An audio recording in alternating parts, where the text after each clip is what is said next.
I was fascinated by Gina's presentation. As she said, I've spent about 24 years teaching in Japan and also in China and Hong Kong and Taiwan and places. And the Far East is very much more interested in staff well-being and health. And when I first started going, I would be amazed that employers would take their staff out to lunch in a restaurant, or they would go to their staff weddings and funerals and things, because it was just part of what is the culture there, and they're very much into looking after one another. And yes, staff are very busy, and they do have quite long days. Them work longer than sort of 8 hours, I would think. But it's just a lovely environment, and that they do appreciate you. And I think that is one of the things we need to work on a bit, because we don't always appear to be appreciating our staff. Maybe we do underneath it, but. So what I'm going to talk about is a little bit about looking after yourself. Hopefully that's going to work. Yeah. So looking after yourself really with complementary therapies, but I want to put the focus on to self-hypnosis this evening. And as some of you may know, if you've been on the session with me before, I teach a range of different complementary therapies: aromatherapy, reflexology, hypnosis, acupuncture, and a variety of other things. But I think we're so engaged in trying to care for the families that we forget to care for ourselves, actually. And that is really important. I always say to my staff and to my students, think about what they say to you on the airlines. This is another flight reference, Gina. Please fix your own oxygen mask before helping anybody else. And that is so important. If we don't look after ourselves and we're not in the right frame of mind, we're not in the right state of health and well-being, we're overtired or stressed and fretful, then we're not going to be able to look after the families in our care. The problem is, of course, we probably all do know the sort of things we ought to be doing in order to look after ourselves. Eating well, getting plenty of exercise and fresh air, spending time with family, not smoking, not drinking as much, getting nice sleep and, quality sleep and that sort of thing. But I'm not sure we actually do it. And many of us would say we don't have the time for that, we're too busy, or we're so stressed that we've gone past the point of being able to discipline ourselves to do some of these things. I think that the issue is, however, that looking after ourselves is essential. It's not something that should be viewed as a luxury. It's not selfish to be taking time for ourselves. It shouldn't be a chore, although sometimes I think people would say, having to go to the gym or something is seen as a bit of a chore sometimes. Neither should it be the last thing on the list. And I think I am generalizing here, and I hope this isn't going to upset people, but thinking of the traditional family where the woman is the sort of person who looks after the family, and puts themselves last after the partner, the children, the cat, or the dog. And actually, we have to put ourselves first sometimes, not all the time, but first sometimes, in order to look after all those other parts of our family life, our friends, and our work life, of course. Now, as you may know, complementary therapies like aromatherapy or reflexology, or going for a flotation tank experience, or doing yoga and Pilates, we know that many of those therapies have actually been evidence-based to show that if you have those therapies regularly, there is a reduction in cortisol, stress hormones, and you will feel better because you get an increase in endorphins and enkephalins. And of course, from a midwifery point of view, that will also lead to an increase in oxytocin. And this is what I often say about the use of complementary therapies in midwifery practice, that if you can help women through labour with complementary therapies, you're going to relax them, and that's going to help their oxytocin. But how can you do this? What can you do for yourself in between all that work that you're trying to do? Well, how about maybe treating yourself for a massage. Or if you don't want to go to somebody you don't know, or you can't afford it, or you don't want to spend the money on it, what about teaming up with a friend and having a nice evening where you do a little bit of hand massage on each other, maybe some foot massage, have a drink if you want it, have a chat, listen to some music, just take some time for yourselves. I think if you can, to go regularly for reflexology and aromatherapy, or go for exercise type therapies, then again, that will be very relaxing. And I do a lot of training for midwives leaving the NHS and going into private practice. And I say to them, it's not an expense that you should be paying for. Your business should be paying for it. It is something that you deserve, and it is something that you need in order to be caring for the clients you've got. If you're an independent midwife, or you're, in private practice offering complementary therapies or whatever. And then there are things like even acupuncture. We know that despite the fact that people think acupuncture is going to be painful, it isn't really.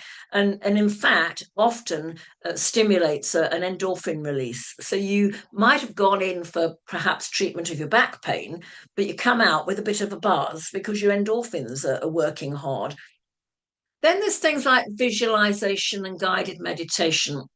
And those are sort of self therapies similar to self hypnosis. So, one thing you could look at doing is learning how to do self hypnosis. It's very easy to learn, it's fairly quick to do, and it can be quite relaxing. It's just about giving yourself a little bit of me time. It doesn't cost you any money. You can learn it from the internet, or you can learn it on a course, and then you set yourself down into a nice comfortable place, and you can use it as a tool to relax yourself, and do that fairly regularly, so that you do appreciate the difference between being stressed and being more relaxed. And then you can take that tool into your practice as well. Now, people might be thinking, well, I've heard all sorts of things about hypnosis, and it's where you go to these stage shows and somebody gets up and they're made to bark like a dog and run around the stage doing all sorts of things.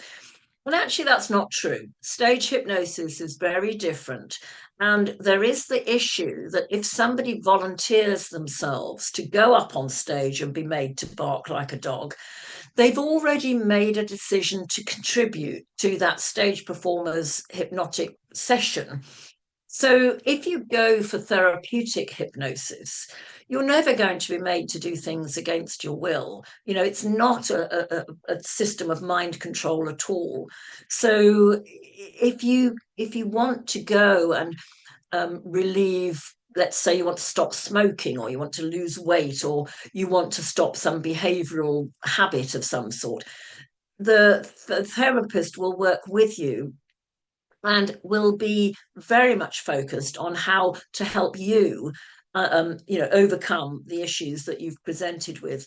People sometimes think it's dangerous. It isn't actually. When it's prescribed individually, it's supervised by a practitioner, and it's monitored, and people are they've eliminated the contraindications and that sort of thing. It's not dangerous at all. It's actually a very good psychological tool that people can use. They need to be trained properly, but self-hypnosis is such a simple thing that you can do for yourself. Now, clinical hypnosis then is inducing a trance-like state. It's a bit like what happens when you're driving the car every day to the same place, and the car seems to make its own way. You don't have to think about it. And occasionally you think, well, where am I? Oh, I'm further than I thought I was going to be. But you had gone into a trance-like state, a sort of pre-sleep state, if you like. But at that point, a qualified practitioner would then be able to make various cues, suggestions for you that help with whatever you're wanting to achieve from having the hypnotic session, whether that is simply to have a better sleep pattern, or it's something to deal with a particular issue of anxiety or phobias and that sort of thing, you are encouraged to focus your attention inwards. And, it is regulated. It's very well researched, actually. And it has been proven to have good neurophysiological effects. As with anything, there are always a few contraindications. So anybody who has an addictive personality, or they've got major mental health problems or emotional problems, maybe epilepsy that's active, and they're frequently having fits and things, then those would be contraindications to having the treatment. But apart from that, it's a really simple, and it's a very effective therapy to use if you go to a therapist. And then we can use it as well for ourselves. I just want to pause for a moment and explain the difference between clinical hypnosis and hypnobirthing. Midwives often say to me, well, I do hypnobirthing. Great, lovely, very good for helping parents prepare for the birth. Although I have to say, when I was a midwife in clinical practice, and we're talking nearly 50 years ago, a lot of what's in hypnobirthing is actually what we did as parent education, with relaxation sessions and guided imagery and education about what's going to happen and that sort of thing. So clinical hypnosis is definitely a clinical modality, and it is classified as a complementary therapy, unlike hypnobirthing, which is basically a set of tools and strategies for helping parents prepare for birth and work their way through labour and birth. Clinical hypnosis was actually derived by Anton Mesmer in the 1880s or something like that. We talk about being mesmerized, and that is the hypnotic state.